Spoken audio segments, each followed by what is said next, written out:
welcome. And would you take a look at that?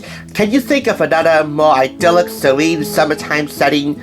A waterfall amidst some trees. Even though that kind of looks like a kiddie waterfall to me. But nevertheless, do you dream about swimming in a waterfall this summer but can't quite make the trip to do just that?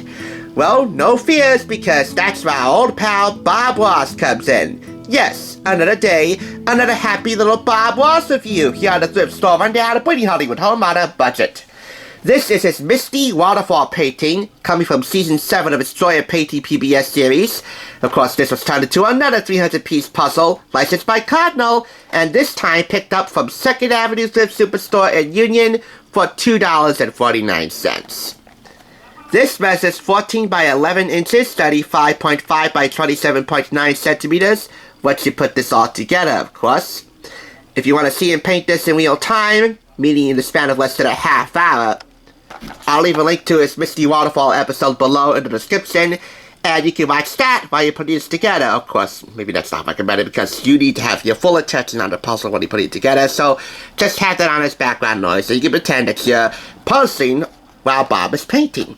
How neat is that? Anyway, not to make too much of a deal out of a kiddie pool waterfall, but that gets 4.5 out of 5 claps. I really should start putting all the Bob Ross puzzles I bought together and having you see the results to see how I did. Anyway, if you can't quite swim in a waterfall this summer, no matter how dainty, but still beautiful, or massive, just like nature is naturally grand, well, at least you can daydream about swimming in it while you're putting this puzzle together. So as always, well, not really as always, but in any event, happy puzzling, and God bless, my friend. I'm gonna be famous.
For watching. Check out more TSR by clicking on another awesome review like this one, top left, and be sure to subscribe by clicking top right. Until next time, I'll catch you on the Thrift